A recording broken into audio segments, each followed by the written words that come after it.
to the Pimp a Butterfly track list? You want me to put that Yes, I up? do. Yeah, pull it Okay. up, please. All right. Because this is how you express black motifs and archetypes, like at an extremely high and consistent level throughout. I will tell you this, like, can I tell you what really happened to me yesterday? I was wrong to say that Damn is to better than To Pimp a Butterfly. It's not. Well, thank you. And you know what? I like Damn. I think Damn has better replay value than To Pimp a Butterfly. What I was about to say Yeah. is that the highlights and the home runs of Damn are bigger and better than To Pimp a Butterfly. Like when he hits the mark on Damn, it's better than To Pimp a Butterfly, but he doesn't hit the mark as often. And To Pimp a Butterfly from beginning to end, if you just go song to song, it's more masterful than Damn. So I'm gonna switch my whole ranking of Kendrick's albums and put To Pimp a Butterfly right under Good Kid, Mad City as his second best album. Okay. All right. Let's go through To Pimp a Butterfly. So we got Wesley's Theory. That's the prime example of being concise with a black motif and an archetype and it being creative. It's Wesley Theories. He's talking about Wesley Snipes' tax evasion, and he's literally got George Clinton on the hook singing, "We should have never gave you niggas money." You get what I'm talking about? I'm talking about the creativity, the expression of the black theme. Lyrically, I don't think we have to get into where he is because this is him in his prime that we know of. Mm-hmm. So lyrically, I don't even have to express like where these records are. Lyrically, he's top notch on here. Okay. Oh yeah. I'm talking about the conciseness of the record, the expression and the creativity being given, the depth of thought being given to the record. The name of the record is Wesley's Theory. He's talking about Wesley Snipes' whole tax and accounting problems.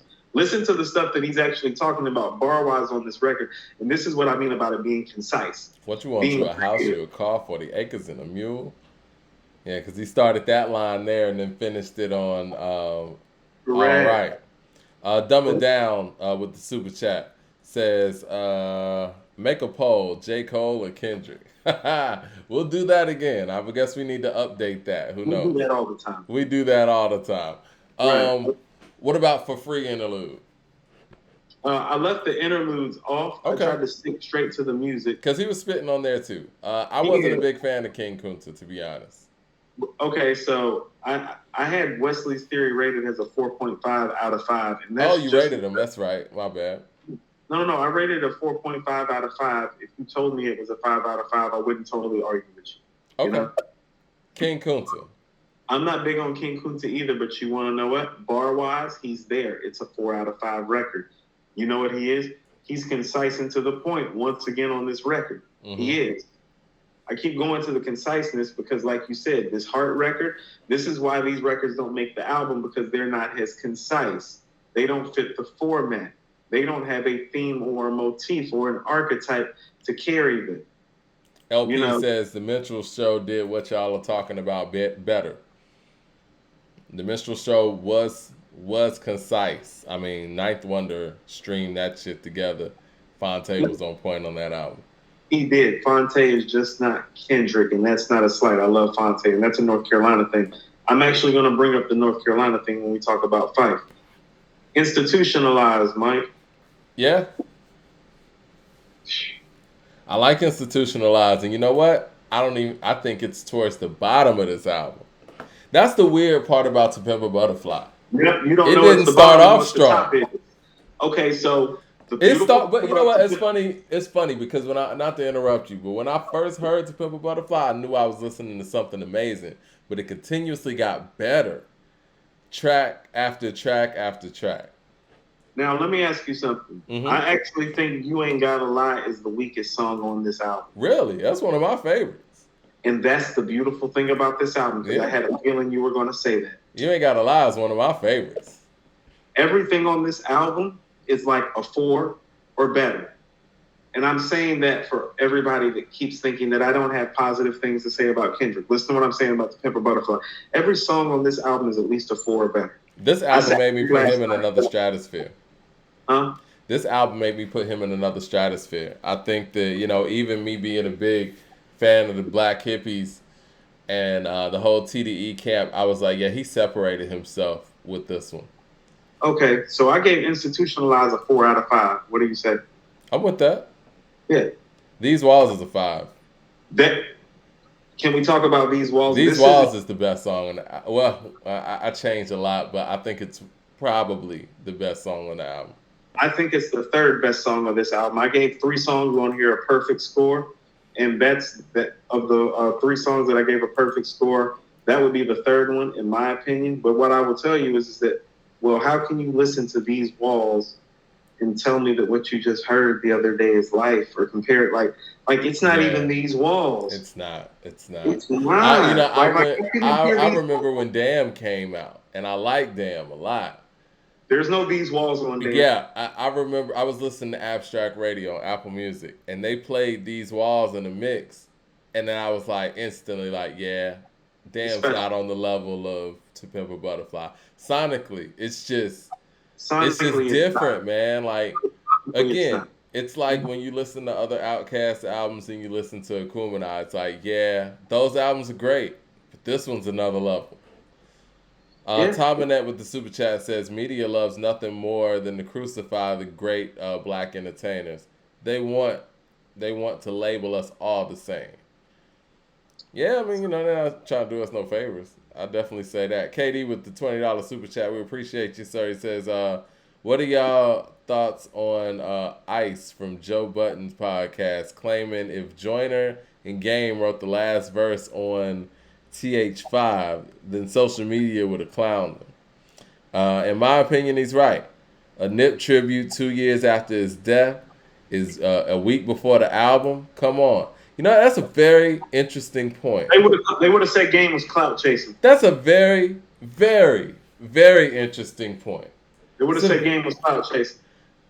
Again, it speaks when Kendrick does it, it's heartful and it's thoughtful. No, you're right. It speaks to the fandom, and it's one of those things that.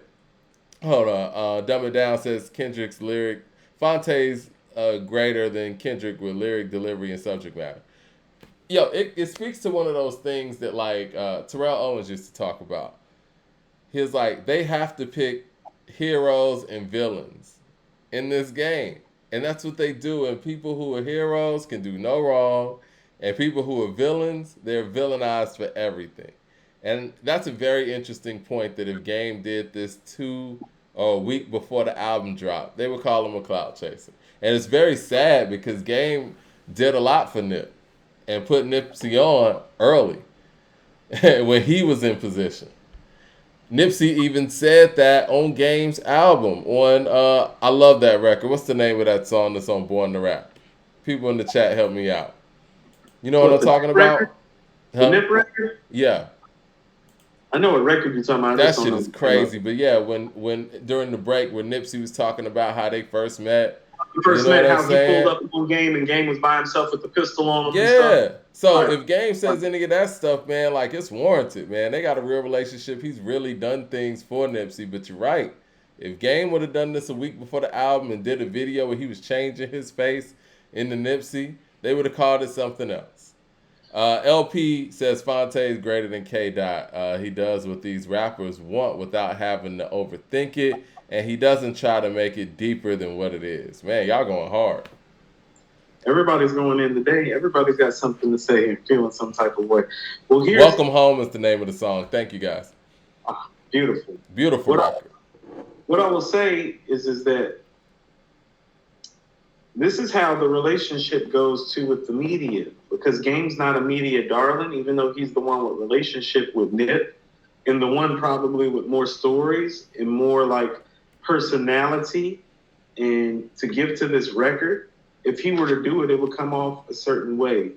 And you said something very powerful about how, well, a lot of this is because for this generation of rap artists, well, they haven't got a chance to miss a guy like Rakim or a guy like Nas. Yeah. This is their first time missing an artist like that, and they are kind of behaving as such, but there's still supposed to be a balance in the scale. And so it's like, I'm willing to kind of be a little bit more balanced with my scale, but people need to really just scale it down, because what I've really been saying the entirety of this time is that when Rakim left, Rakim was the greatest MC of all time, And when Kendrick left, he was not that. As in, scale your expectations as such. This is more top 10 MC than top MC. And depending on how this album goes, should really go a long way into where he is going to get placed all the time. Because I have a list of people. Well, let me interject and say something real quick. Please. I think for that same generation that has missed Kendrick, he is of Rakim level to them. They don't know anything about Rakim to that degree. They know Jay-Z records from what they've heard, but they weren't living during the time of his run. So for people, let's just say, what are we in, 2022? Let's just say people who were born in the late 90s, early 2000s, and they were big on Kendrick from the time that he dropped Section 80 on to where he is now and was able to take in the break. They're just happy to hear him back. Not to mention people who might not be engulfed in as much hip-hop music as we are, because we haven't really had a chance to miss him because hip-hop's been so active and people have been putting out such great material. People have been putting out a Daytona. People have been putting out The Pray for Paris, Katie 2, Magic. It's countless of No Fear of Time. But people who don't follow hip-hop like that and all they hear is what's on the radio, they're happy to see the mainstream embrace Kendrick again, and they're happy to just hear Kendrick rap. No, and I can respect that. So yeah. How about this? How much buzz would this record be getting if Killer Mike has a buzz for Run the Jewels? Because Killer Mike talks like this all the time. You get what I'm saying? No, I feel you. LP says Game is also letting his manager ruin Nipsey's legacy. We're not going to get into that. We're not getting into that. Yeah. No. But does not Killer Mike espouse some of the same rhetoric, some of the same black power, some of the same black soul? Does he not exhibit some of these same traits with the same sort of similar rapid fire, like arbitrary, abstract flow and thought and choppiness? I'll give you one better. And I know people are going to say I'm hating. I've seen Sci-Hi do these things many times. If Sci-Hi makes the same video, obviously it's different. The machine is different. But again, when you see people in comment section saying some of the stuff that the person said in the comment section that I read earlier about this changing you forever. Honestly, man, anybody in the chat, when you heard this song, The Heart Part 5, you feel like you're a different person now than you were before you heard that song? Come on, man. Come on, that's just too much. Oh, hold on, y'all. My bad. Shoot. I'm doing a show, people. My bad. Go ahead. You there, Coop? Yeah, I'm right here. Okay, let's get back to Pimp a Butterfly. Oh, I don't want the Black Thought shit. Okay, so to Pimp a Butterfly, These Walls is a 5. Yeah, These Walls is a 5. You know what? You was one of those songs that I didn't love, but artistically I got it, and I think he executed well on it.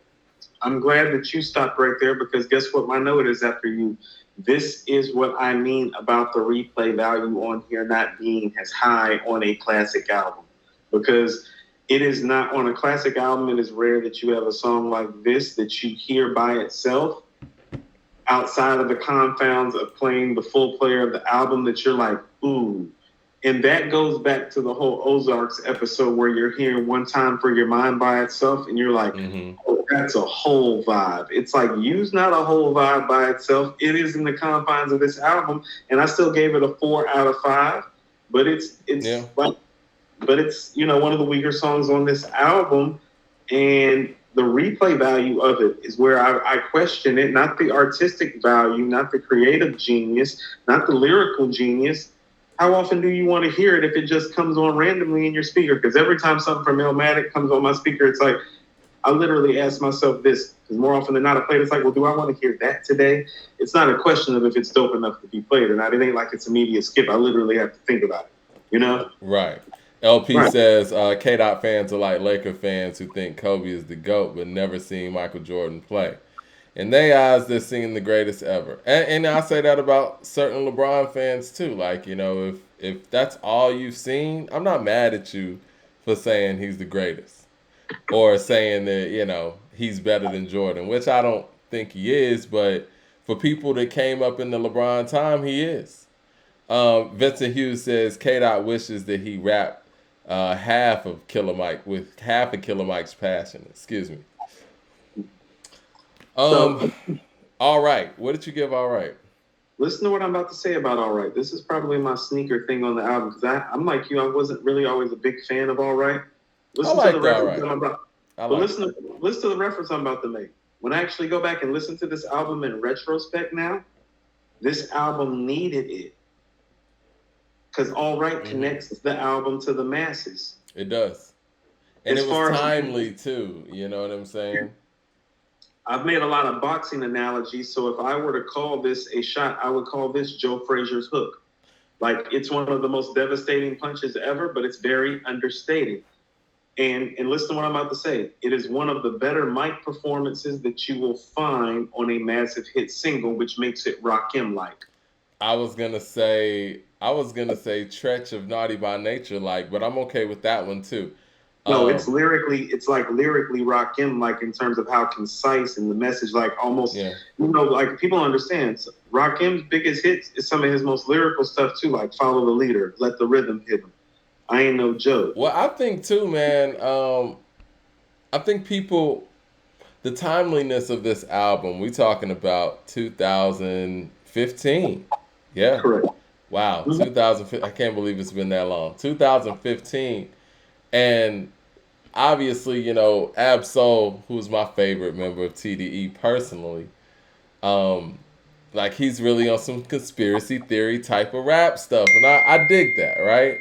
And I saw with the cover and the concept of To Pimp a Butterfly right in front of the White House. You had the kids, and it looked like they were beating up on a figure that appeared to be the president at the time.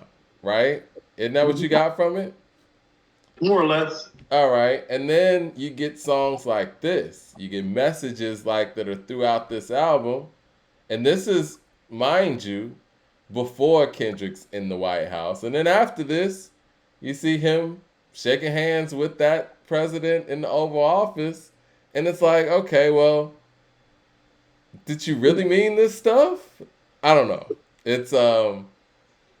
I don't know. It's really interesting. It almost seems like a pet project. And another thing that's very interesting to me too is the fact that they're bumping To Pimp a Butterfly up after the fact. I remember when Damn came out, Big Boy for Big Boy's Neighborhood asked Kendrick to rank his albums.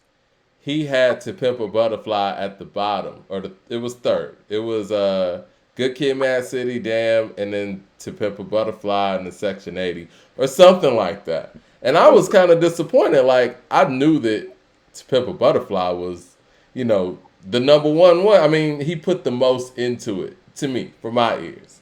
And now it seems like, they got a whole podcast with To Pimp a Butterfly. They're doing all of this with it.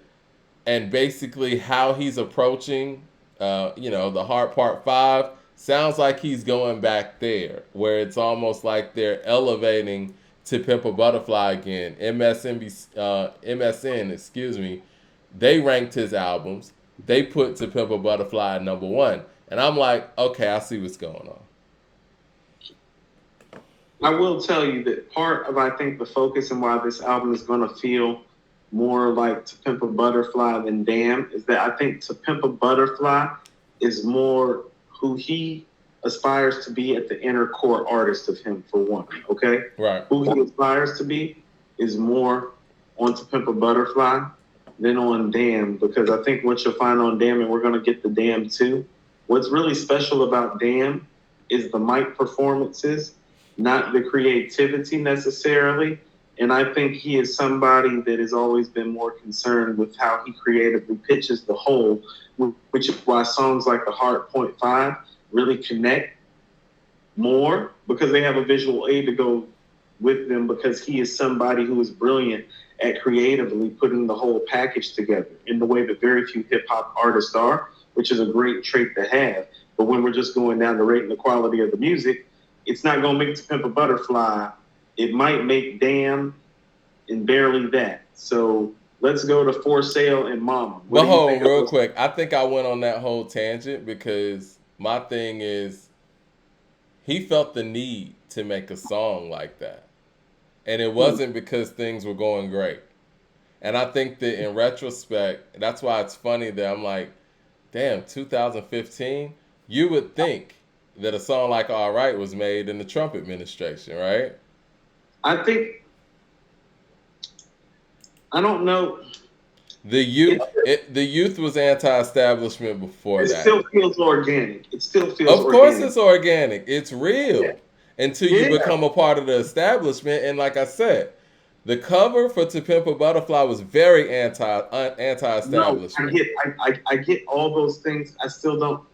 When I just, this is what I'm saying. Like last night, I just sat down and I just listened to the music. I get everything that you're saying about how it plays in, but if we're just going like on the song, it's a 4.5 out of 5. Oh, You it's know what I awesome. mean? Ray Rims with the super chat, man. We saw the email too, Ray Rims. We're gonna get into that. He said A2HH equals one of the very last fearless hip hop podcasts. Appreciate that. We got a lot of work to do. Okay. Are you going to Mama, right? For Sale and Mom. I For thought both Sale. of those Okay, were For like. Sale's kind of an interlude, but I thought you were skipping interludes, but it's still bars. There's a lot of bars on For Sale. It though. is. That's why I kind of couldn't skip it because there was too many bars on there. Right. And creatively, that's one of the more genius moments on the album. Actually, wouldn't you say? Wouldn't you say on a creative level, that's one of the more like striking moments on the project? Mm-hmm.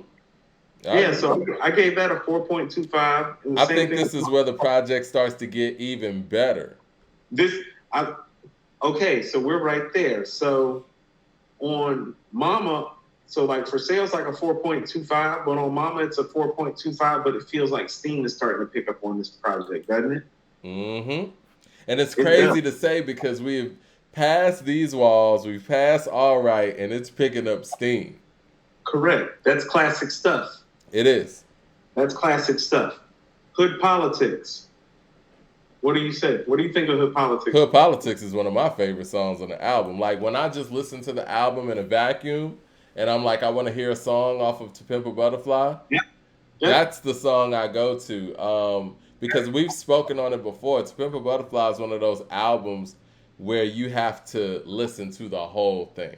You know what I'm saying? Like you can't just go around and shuffle and stuff. Like you have to listen to this album from beginning to end. And Hood Politics is one of those songs that you can pull out and throw on a playlist or something. I feel that way, and because of that, I feel like on a classic rap album like this, it's a top 5 song. I don't think it's top 3, but I think it's either the 4th or 5th best song on this album, and it's a classic rap album, and so that's pretty high. Yeah. Yeah, I gave it a 4.75 out of 5. I'm going 5 out of 5. And I'm about to say, and I almost gave it a 5. And if you want to give it a 5, I'm not going to argue with you. Yeah, I'm giving that one a 5. Okay. No. I mean, because the spitting on there is crazy, man. Spitting on there is crazy. Now, right after that is what I think is this the best is your song. favorite song. It is. It's the best song on this album, in my opinion. And when I listened to it again last night, it's one of the best rap songs ever, in my opinion.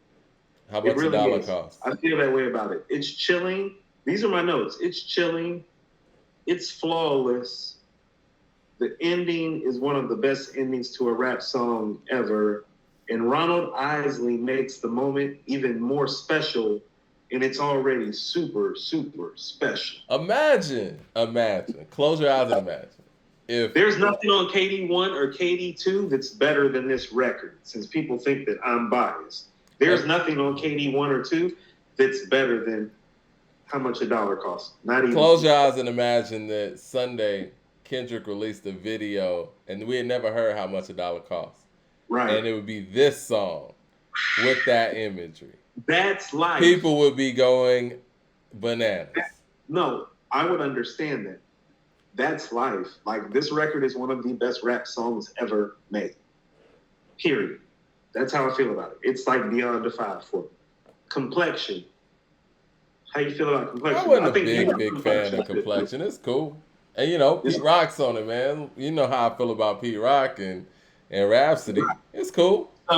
And you know what? But that's within the context of this album, though. That's just how great this album is. If it was pulled out and put somewhere else, I probably think it was greater than it is. So you feel about complexion, I think the way I feel about You Ain't Gotta Lie. Yeah, I think. probably. But here's one of my notes. He gave Rhapsody a big stage when nobody else did. He did. And I'm from And he North doesn't Carolina. really do a lot of features either on his albums. Yeah, he didn't have to do that for her. Yeah. And he did. And so it's like that was one of those things. That was like a turning point for her too. That's what I mean. It's like, well, when I look at what her career has become since then, it's like, well, the features and all the stuff. It's like, oh, well, that was the turning point. That didn't happen before that. Yeah. Right? Yeah, okay. No, you're right. I mean, because she's been around for a minute, and this is when people really start paying attention. Yeah, so I gave Complexion a 4.5, but that was about all the components. Compete Rock, Rhapsody, Kendrick is still top notch.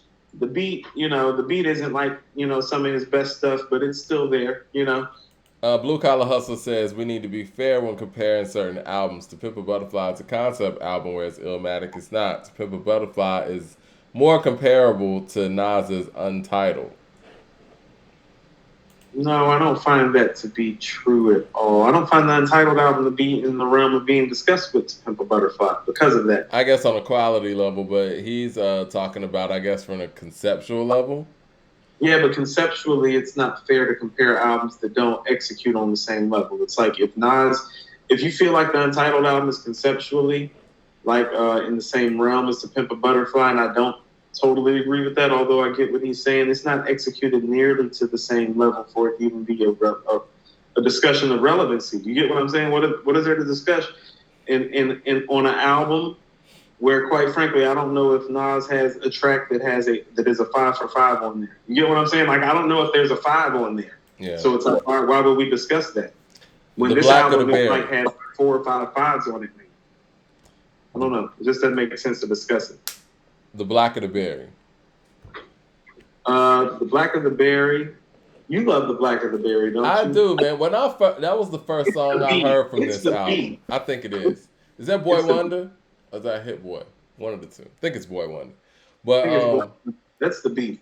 Yeah, it didn't age as well as I thought it would. I remember when it first dropped, I was like, "Yo, this is my favorite Kendrick song." And I will say this: when I heard Black of the Berry, I knew this album was gonna be good. Mm-hmm. I knew this album was gonna be really good. You could hear it in him. And see, this is the thing that I think people don't really get from what we're talking about when we're talking about the Heart Part 5. I'm not really feeling like we're gonna get a lot of flames. Now I could be wrong, but based on what I heard on the Heart Part 5, it doesn't make me feel like when I heard Black of the Berry the first time and I knew that this album was coming. Or when we heard Humble didn't do too much for me. I'm gonna be honest. It didn't for me either, and we're gonna get to Humble too. Yeah. So, but yeah, if you don't rate Black of the Berry super high, I'm not mad at that. I mean, I think he really did it on the mic, and I think the beat was dope. You gave it a 4.25 because you're right. The beat bangs, and he did it on the mic. And I'm thinking, like, we're getting to the tail end of the album, and he has stuff like this on there. This is what I mean about the Heart Part 5 not being the life and everything like people saying that it is. When I listen to Black of the Berry, it's like, well, the Heart Part 5 is not better than Black of the Berry. The Black of the Berry, not saying it's the weakest song on this album, but it would probably be one of the last 5 songs on this album that you play, maybe. No. Especially in the context of the album. It doesn't really sound like it was, made within the confines of that album. It probably was either first or last. First. Yeah, sounds very first. It was first. It sounds like it was first. It sounds like it was the transition. Right. Next song we got is You Ain't Gotta Lie. Love this record. See, and you love the record. That was my weakest rating on here. It was the only song that I gave. I put 3.75 to 4, depending on how you feel. But I know most people love this record more than I do, so I still gave it like a 4. Why didn't you like this record? I mean, the beat was dope. His concept on it was dope. He was spitting, and the hook is great. I think the hook's one of his stronger hooks. I didn't feel that way about it. I feel like You Ain't Gotta Lie, and I just don't connect as well as some of the other themes that he lands on this album, because I guess the biggest problem with You Ain't Gotta Lie, and I, for me, which I both gave 4s to, is what I just heard before because I've already heard These Walls, and I've already heard Hood Politics, and I've already heard How Much a Dollar Costs, and I've already heard Complexion.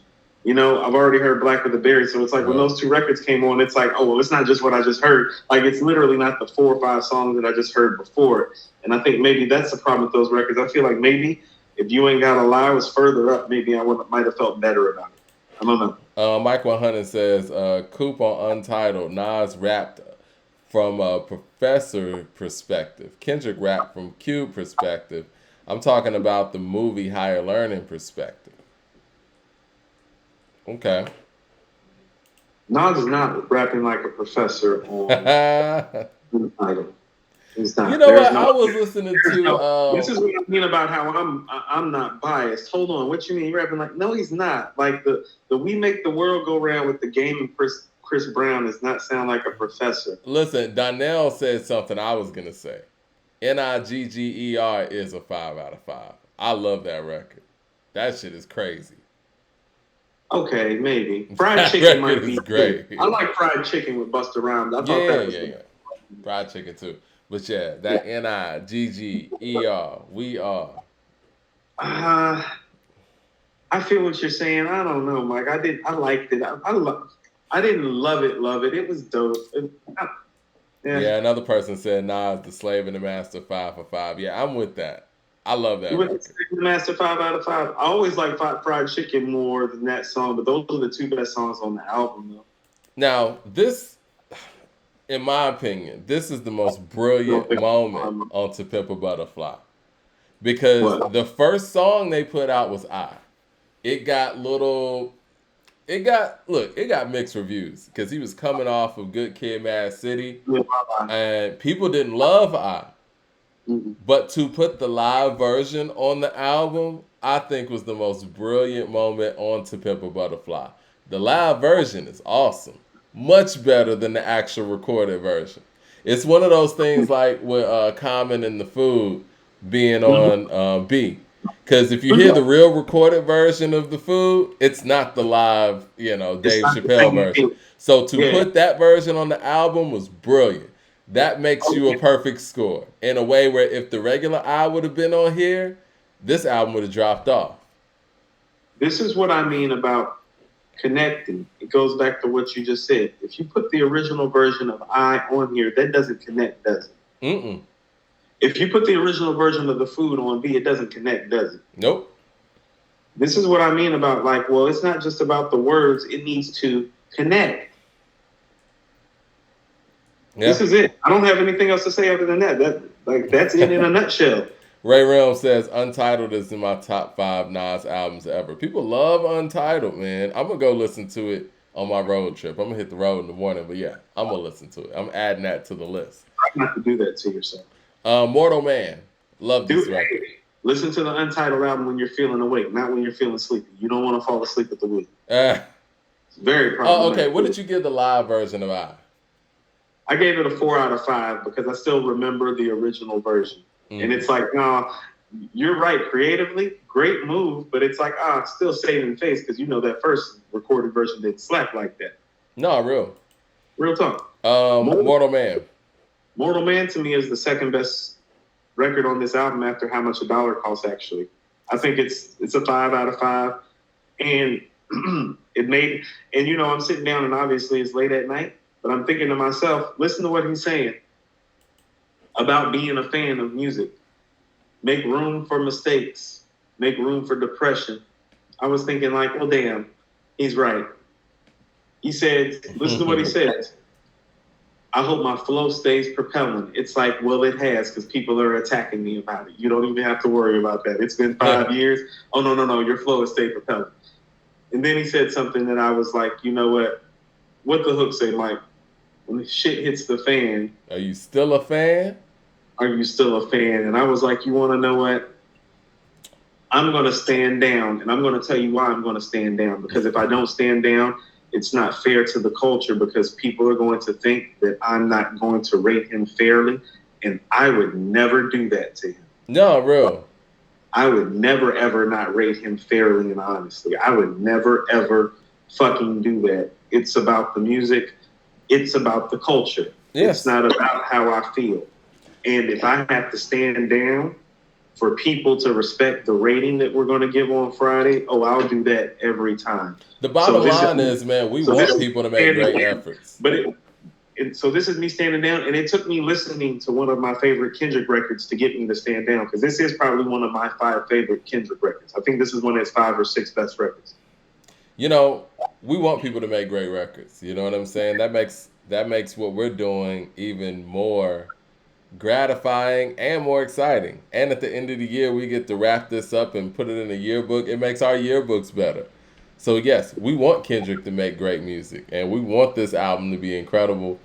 And listen, he hasn't let people down yet.